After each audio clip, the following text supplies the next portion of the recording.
What's going on, guys? This is Empty Box, and this is Assetto Corsa, where today we're going to be driving the newly released Ferrari 31267.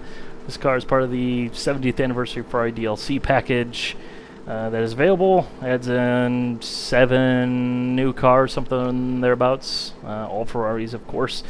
But yeah, we're going to be racing alongside the Lotus 49 because they're both 1967 Formula 1 cars, so they're friends with one another, they're frenemies.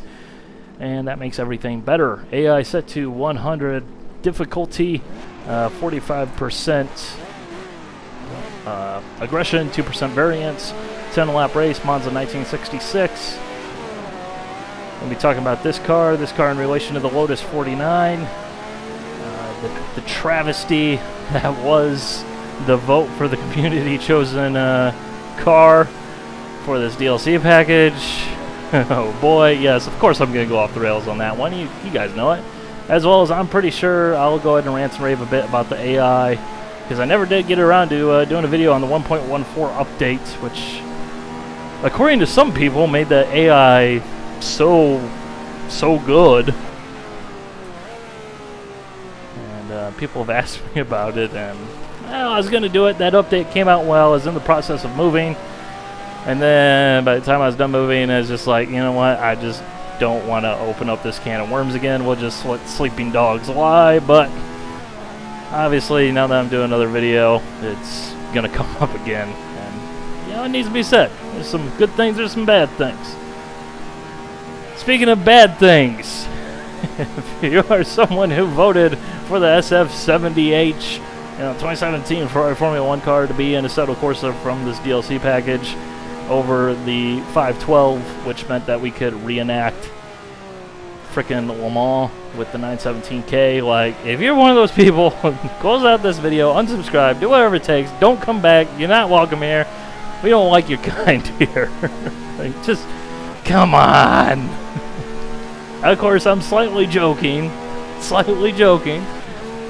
but it's just like, this is why we need to have an electoral college. This is why this system works, right, guys? This is why it works. You gotta have that safety net, all right? Because to me, it's just like, I mean, hey, I get it. If people like modern Formula 1, that's their thing, that's their cup of tea. I mean, more power to you. Like, but at the same time, it's like, you know, a 512.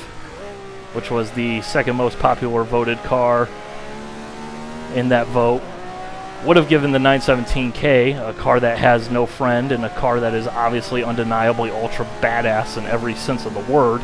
It would have given it a friend, and it would have worked out, and it would have been great, but instead we got a modern Formula 1 car. You know, it's just like, just one Formula 1 car. Like, you know, like, what you gonna do? Run a spec Ferrari series? You gonna do that thing that people do where they put like the skins of all the other Formula 1 teams on the Ferrari, you know, chassis, and it's just like, oh hey, yeah, that's totally a Mercedes. Wink, wink, nudge, nudge. I don't know. To me, Kuno should have stepped in and said, hey, yeah, you know what? For the betterment of our game. We're going to go this other way. And plus, there was already the Race Sim Studios Formula Hybrid, which is a fantastic car in its own right, and I highly recommend it. And yeah, I highly recommend most of their products, to be honest, because they do payware added cars the right way. And their quality is certainly as good, if not better, as what Kunos is turning out. But I don't know, man. That's just my thoughts on that issue. I'm just still a little salty, but I'm sure eventually we'll get over it.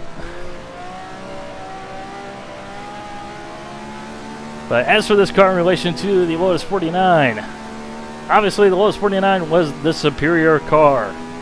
Like, there's a reason why the Lotus 49 is in like every freaking racing sim now, because the Lotus 49 was the peak non-winged Formula 1 car. Like, it was the best of the bunch. It was, you know, the zenith, basically.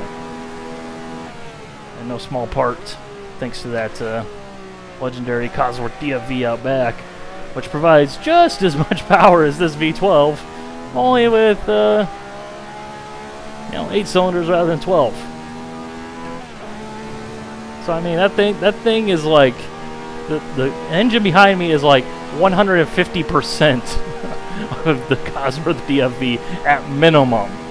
All right, like regardless, it's gonna screw up the weight balance. It's gonna add extra weight regardless, and it's gonna result in an awesome engine note, and as well as some awesomely awesome exhaust piping and all that stuff.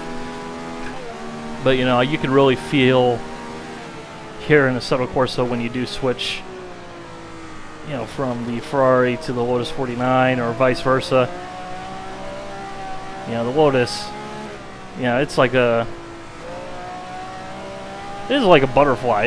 It just floats in the corner. It just goes so quickly. It just does everything. It's a relatively civilized car to drive with no necessarily particularly horrible handling traits, and it's got some character to it, but it's not like anything crazy. Whereas this car, it again isn't anything crazy, but you can feel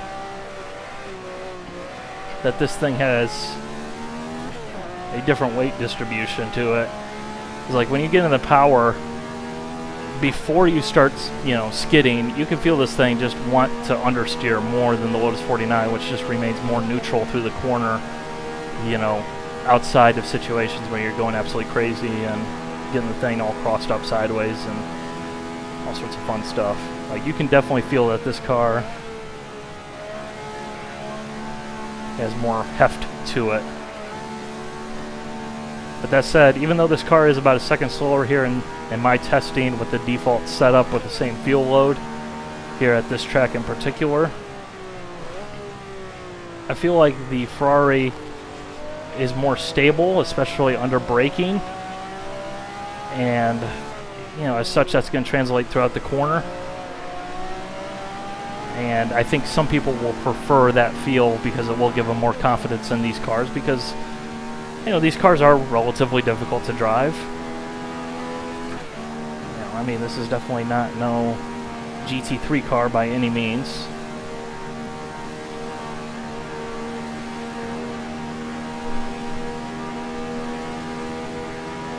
And plus, obviously, it's a Ferrari V12 Formula 1 car. So it's got that prestige and the sounds and everything, which, speaking of which, I'll go ahead and shut up here, let you guys listen to sounds. There will be a trackside lap from the trackside cameras, so you guys listen to the external sounds as well at the end of this video as usual.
Oh, yes. Yes, yes. The AI. Alright. Okay. How convenient. Wasn't really planning on it, but... You know, the update for 1.14, we're now up to 1.15, which was something that it hasn't really added anything that is a major thing. It's, you know, patched with a couple of smaller little things.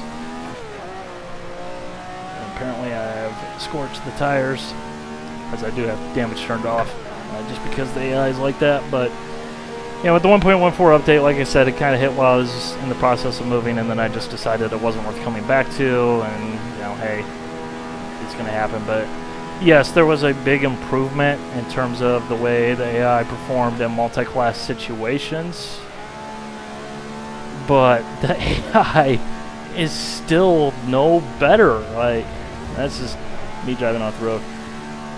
You know, like, it's still an absolute mess. It's still a bloodbath trying to get a race in Assetto Corsa against the AI, to the point where, again, I've said this time and time again with the improvements, like, yeah, okay, they're at the point where you can share the track with them, and, like, you can kind of race them, you can kind of fool yourself into thinking you're racing them, but, like, there's just nothing there. Like, it's the same thing over and over and over again, and they pull the same moves in the same place. They go all over the place. They have way too high of a tendency to throw the thing into a barrier, or just randomly vary from a racing line in a way that just makes no sense at all. Is not human, is not, you know, realistic or anything like that. It's just, like, just annoying. like I said, I was going to kind of do a video on the 1.14 update, and then just, like, I tried to do it with the McLaren F1, actually, because someone wanted to see that car, and I wanted to drive it because it's a fun car to drive here in Assetto Corsa. It's just, like, so frustrating. So, yeah. I'll put it this way. I saw, you know, people were saying, oh, the AI is as good as R Factor 2. And I'm just all like, what the hell are you smoking, guys? Like, I have got to give me some of that, man. I mean, yes, there is definitely an improvement.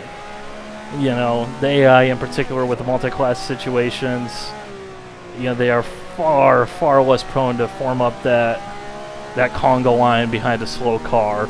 They'll still do it, but it's far less problematic. You could actually do a multi-class race with the, you know, LMP cars and the GTEs or the GT3s, and, like, have a conga line not form up behind the GT cars of prototypes that just couldn't figure out how to pass. Like, that's fortunately largely a thing of the past, but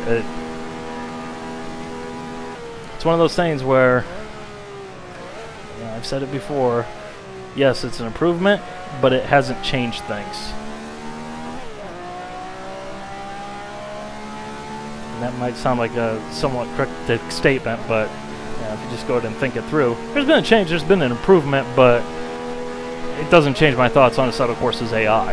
Like, it's still a problem, it's still going to be an issue, and, you know, now that we're on 1.15, which was a smaller little update, and we're now, you know, what, 3 years on from Assetto Corsa's release into early access, 2 years afterwards, it's like, it's probably about that time where Kunos is going to start working on Assetto Corsa 2, and, you know, at least that's what I'm guessing is probably likely to happen, because that seems pretty reasonable to happen. And I mean, they've done a hell of a job supporting Assetto Corsa. I mean, I will definitely give them that, because there's a lot of things that, you know, weren't necessarily documented or planned to happen that did end up happening for the game, you know, as it is now. But you know, it is what it is. Yeah, it's going a little bit too deep, but that car pissed me off there. Like, I know some people say, oh, well, you know, crashing is realistic. It's the way they crash that makes all the difference. Like, I'm not expecting AI to be absolutely perfect, but, like, when they pull the same stupid move off where they just dive bomb through a Ascari there, or what is now the Ascari chicane, and like they do that thing, it's like they park on the racing line and you're just like, really? That's not how you make a pass. Like, you just wrecking people. But fortunately he ended up getting wrecked in that one, so I guess talk smack, get wrecked. But anyways, I think we covered a fair bit of ground in that one video. I think that was fairly productive. Hopefully you guys feel the same, for those of you guys who cared about my opinions for whatever reason. But anyways, that's that. Fun little car. Goes with the Lotus 49 swimmingly well. So hope you guys enjoyed. Bye.